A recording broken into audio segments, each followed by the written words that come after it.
And we're back. I am BKP. Good morning from the office. And normally you see us in the office Monday through Thursday, but every Friday this summer we will be here in the lovely downtown Blue Ridge. It's great to see this little city get started in the morning. We start here at 8 o'clock. We see the delivery trucks come in, the people cleaning up for the weekend, and it's just beautiful. We're here at the shops at Sycamore Crossing here in downtown Blue Ridge. My guest this hour, and we're going to get him back a couple more times. My guest this hour is Gabe Northern. Gabe Northern is a former NFL football player, played for the Buffalo Bills and also the Minnesota Vikings. Welcome, Gabe. How are you this morning? I'm great this morning. Thanks for having me. You are now in Jasper, Georgia? Jasper, Georgia. Divine intervention, man. I've lived basically all over America and a few places in Canada. And I'm looking at this Blue Ridge and the setup in this area downtown. It reminds me of some places that I've been in Canada. But after living in Canada for a little bit, I moved back to Buffalo for the football season and for the winter. After a few lake effect snowstorms, I had to move down here to Jasper. Lake effect. I always love the lake effect snowstorms. Oh, yeah. I know what they are. They're real. Yeah. Lake effect snowstorms are real. Divine intervention. You want to elaborate that on getting to Jasper, Georgia, before we get into some things about football? Well, like I said, some good things happen and some bad things happen. I was living in Canada, and unfortunately, I had to go through a divorce. I moved back to Buffalo and did some things in football season, and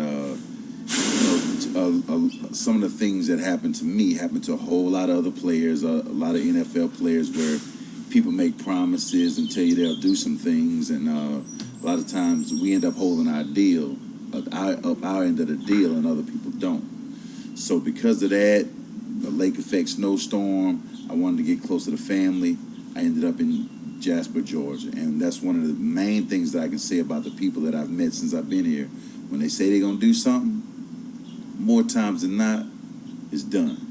So I'm liking that. I'm liking them being a part of this community.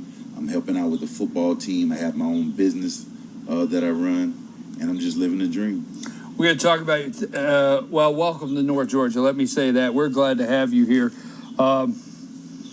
At 1 minute, I thought I could tackle you, but I might have to take that back. Yeah, it's probably not the best thing. Yeah, I was thinking. I was looking up pictures last night, and I was looking at it. I told my wife, I said, "Call me one time if I can tackle it." But I met you here. I said, "No, I better not." Yeah, man. Gabe, tell us a little bit. You played at LSU? Yeah, played my college ball at LSU. Had an outstanding career and an outstanding college life. Because I chose to stay home and go to LSU, and we didn't have the success that they've been having in the recent years, but we helped propel them to where they could do a better job recruiting. They got better coaches in. Nick Saban came in there and then passed over the reins to Les Miles, and they still have a successful tradition going on right there. So even though I didn't reap all the benefits of that success, it was a springboard for me to get to the NFL, and also give me a chance to pursue a whole lot of my dreams and reach a lot of my goals that I set forth early in life. Well, let me ask you this, and you were drafted. You're from Louisiana. From Baton Rouge. And then you were drafted into the NFL right to the Buffalo Bills? Yes, sir. What years did you play with the Bills? 96 to 99. 96 to 99? Yeah, my last game as a Buffalo Bill was the Music City Miracle game against the Tennessee Titans. So I'm sure you probably got a few Tennessee Titans fans around here. Yes, it was a forward letter. I was right in front of Wycheck when he threw that pass. Yeah. Right in front of him? Right in front of him. I knew they would bring it back. I was like, oh, that's a forward letter. They'll bring it back. But they didn't. Right there. So then you got traded out to the Minnesota Vikings? Yeah, well, I became an unrestricted free agent, and I ended up getting picked up by the Pittsburgh Steelers. Okay, I did see that, and, yes. I got hurt in training camp. And then I got hurt right before training camp. I ended up getting cut, and the Minnesota Vikings picked me up. And I spent 1 year with them.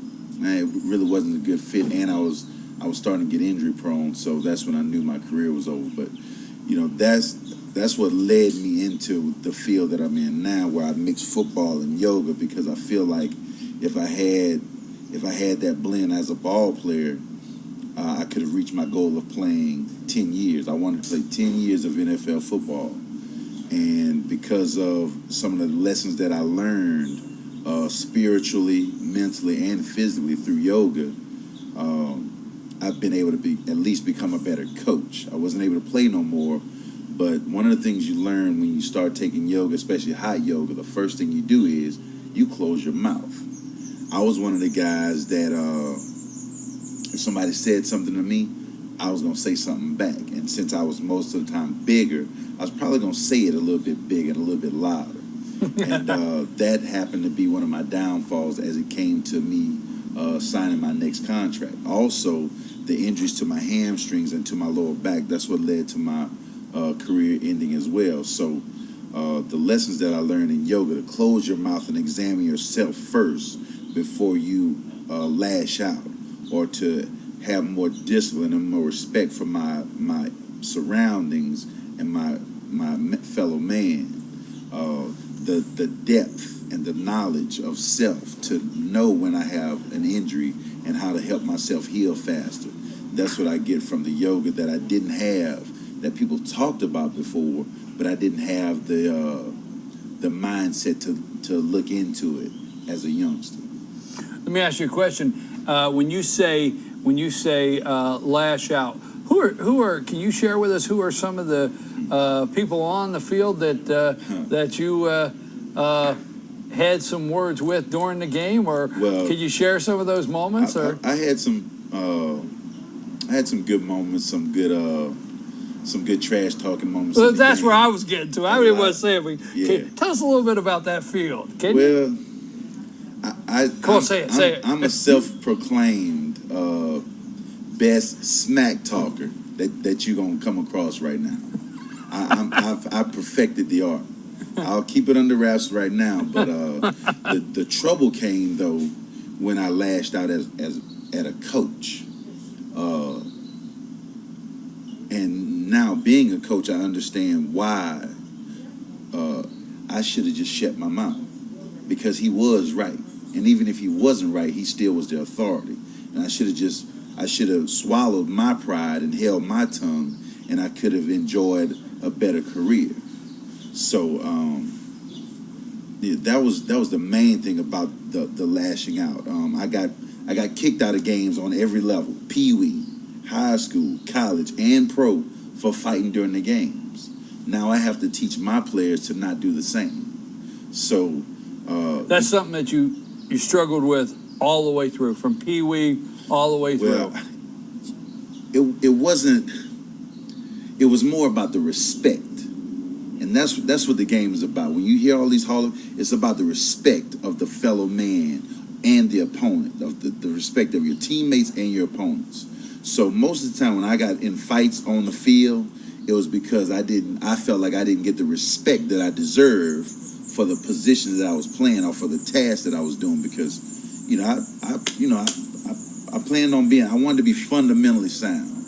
So a lot of times guys who were not as fundamentally sound or wanted to cheat the game, then they would try to cheat me in that process, and I just wasn't gonna let it happen. So I ended up doing what I did. It might have been after the play, or it might have been a little bit more than the rule books allow, and so I got kicked out.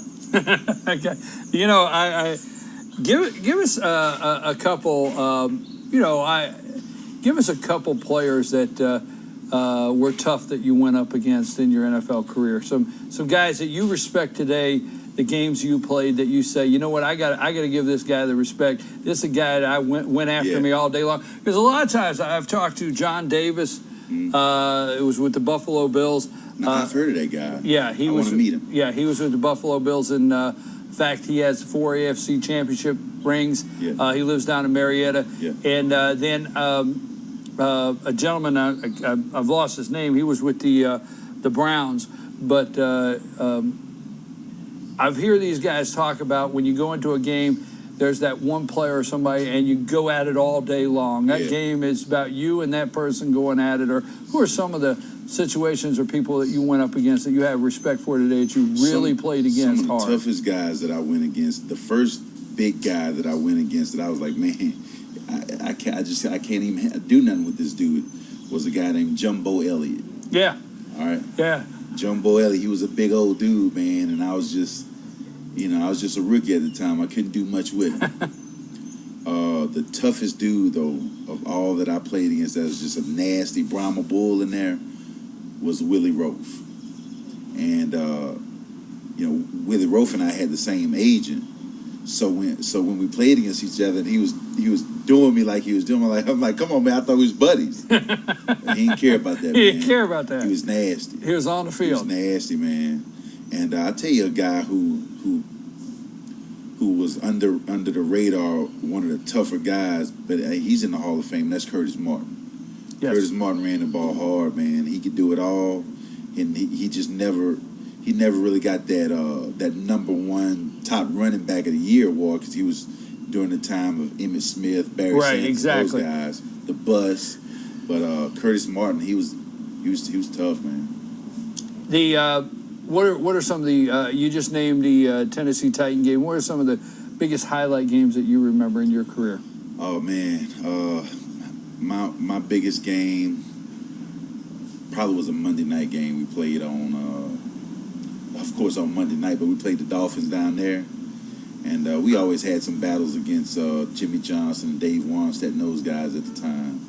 But shoot, man, we had a real big battle going, and it was the AFC East rivalry. One of our guys came by, John Holacek. He sacked Dan Marino, and the ball just popped up in my hands.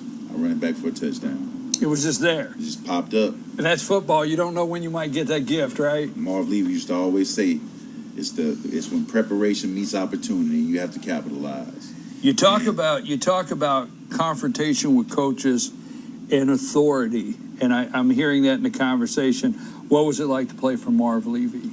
Oh man, it was the best. Leaving LSU, where I played for Curly Hallman and Jared DiNardo, it almost was too easy.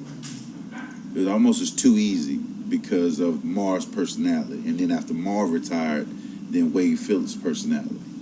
But a confrontation that I had with DiNardo, where I was powerless and I was helpless at the time, where I couldn't say anything back to him because he controlled my destiny back then. So if I say something back, now in my career I go from a second round pick to a bad attitude label guy in college, to where I may not even get drafted.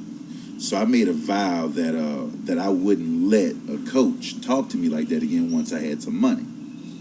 So anyway, but the Marv Levy philosophy, the way he treated his players, the way he handled his practices, it was a blessing to be able to learn from such a well-versed coach, a coach that was so wise in his approach to the game and let his players be men. That's why they went to so many Super Bowls in a row.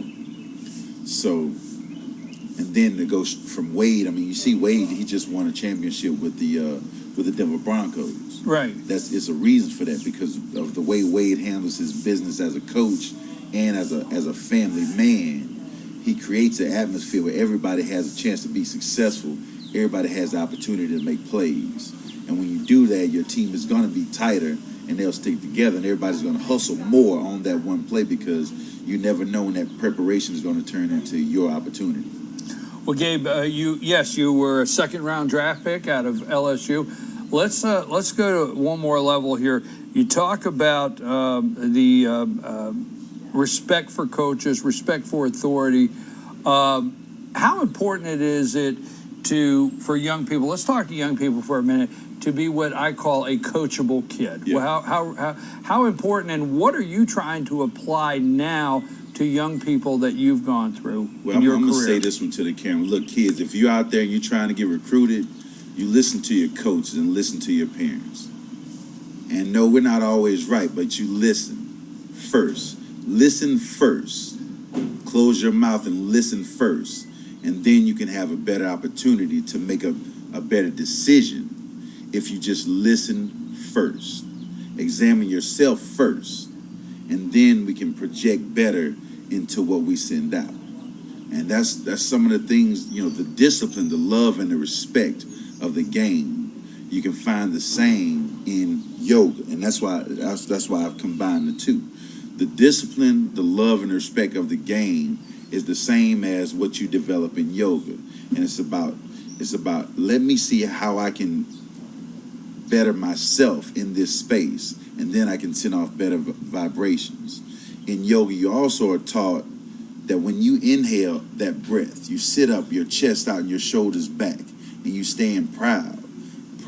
Being proud comes from when you inhale. If you're a believer, you believe that every time I inhale God into my system. The more of God that I inhale, I take in that breath, and I let it out even slower than what I brought it in. The more God I can bring out into the world. So that's what I want for all these kids who's trying to be recruited, whether you want to go to the armed forces, whether you want to go to college, whatever it is. Listen first, breathe, before you lash out, before you send that text, before you upload that status, before you talk back to your parents, your teachers, or your coaches. Examine yourself first. Well, that's powerful, and I thank you for saying that, because, that goes without saying. We say, take a deep breath, take a deep breath. Well, there's something about that. There's a reason that you're told, take a deep breath before you do that. I hear all the time, and myself, coaching in the past, more baseball, but if you have talent, that's great. But I need a coachable kid. Yeah. And you hear that a lot. You hear that a lot from the coaches. I need a coachable kid. True story. And that's important. But that's like, you can put together an all-star team. Right. You can put together all the all-stars that you want to.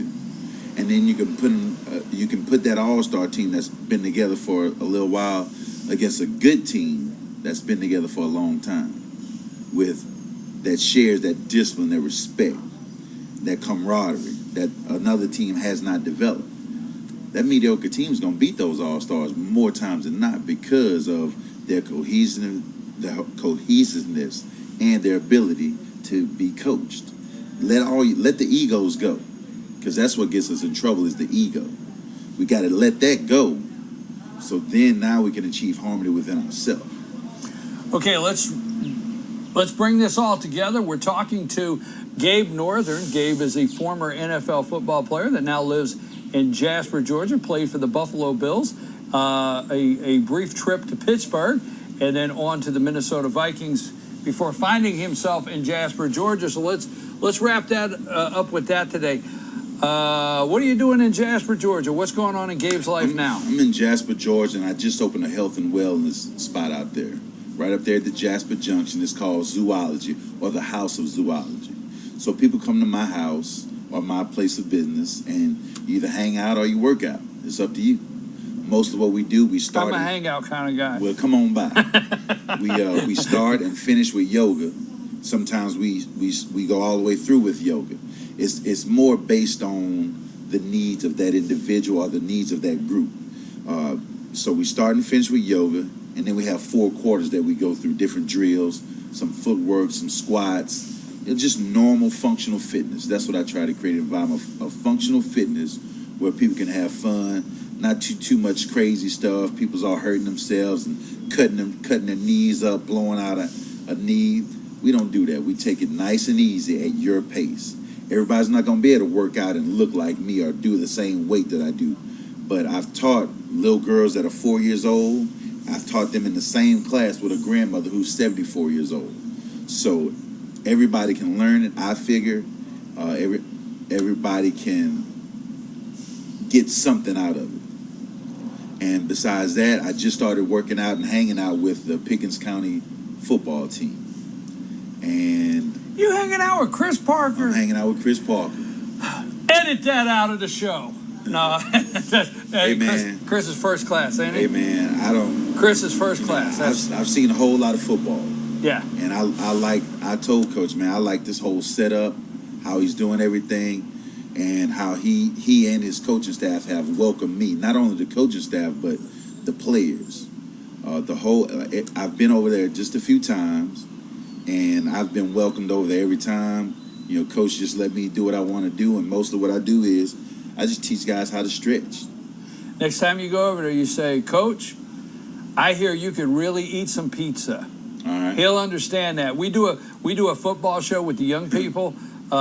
We do a football show, and during football season, once a week we do a show with Chris Parker and the players, and we call it Pickens Power Half Hour Dragon Talk. Yeah. And Johnny's New York Style Pizza provides pizza for the team, and we always have to get one pizza for Coach. Yeah. So you tell him, say, Coach, I had to say, Chris Parker, Pickens Dragons. We don't have time, but man, it's a blessing because I got to interview several times and watch the career of Shannon Brooks. Yeah. I met him. He stopped by the house with my man DJ Walden. Okay, I got to interview him through high school. We have several video interviews with Shannon, and I got to watch him, and I'm enjoying watching his career. He's a first-class young man. Now, tell us one more time before we go. What's the name of your business? Zoology. Zoology. Yes, and what I'm thinking about doing. Where right are you now, located? I'm located at the Jasper Junction, 20 Grandview Road, Jasper, Georgia.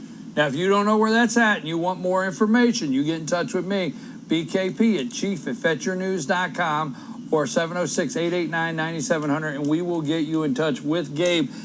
How do they find you directly? Do you have a website? I do have a website. I'm on Facebook. On Facebook, I'm at Zoology. That's my Facebook page. I'm online at zoology99.com, and you can also reach me at 706-669-9908. And I'm thinking pretty soon I'll have a $1 menu available and a $5 menu available as well, where people can come out and get some affordable group fitness. Okay, that sounds good. That sounds good. And I can just come hang out. If you want to. Huh? Now, see, here's the thing, too. Now, I knew you was going to bring me. I knew he was going to bring me into something. I knew you were going to do that. Since it's my house, okay, my friends can come over and have a beer if they want to. Oh, all right, all right. But since it's my business, my clients got to come over and work out. That's why I say you can hang out, you can work out, or you can do a little bit of both. Oh, you know, my wife's been stopping by, and she comes home and she says, Gabe said, dude, and I'm like, oh my gosh, she's over here showing me all this stuff. Hey. Gabe says, and it really works. She said, I just know a little bit. I just know a little bit, man, and that's why I gave it the name the Zoology, because I've been the zoo since 1990. That's a name my football buddies gave me way back when I went to Glen Oaks High School. Are we going to get together again, and you're going to talk to me, tell me about a little bit of that smack talk on the field? I'll tell you about it, man. I'll tell you what we'll do. All right. I'll teach you how to be a linebacker. Oh, wow. All right. I'll teach you how to be a linebacker, and I'll teach you the proper time to interject your smack talk. But here's my philosophy. Wait a minute. If you ain't winning, you can't talk. Oh, okay. That's the only way we talking. If we not up, we ain't talking. If we just in the game, close your mouth until you winning. Until you winning. Until you winning. You can't say nothing. Can't say You no. don't control nothing if you ain't winning. Okay, we're going to close with that. Gabe, thank you very much. I've enjoyed this, and I've really enjoyed this. I'm here with Gabe Northern, now down in Jasper, Zoology. Find him on Facebook and find his website, and also you can get in touch with him. If you have more questions, you can get in touch with us. This clip will be up, and I think what I really want is we want to put this up online, and I'd like for everyone out there, all you young people, to hear what Gabe has said today about his career and things that took place in his career, that where he's at the point today in his life in Jasper, Georgia. Gabe, again, thank you very much for stopping by. I really enjoyed it. I'm your host, BKP. We're going to come back. I'm going to look at we got 30 minutes. We're going to look at a couple of these shops, and then Kristen and I are going to get together again for a couple minutes to close out the show. We'll be back after these brief messages. Lonnie.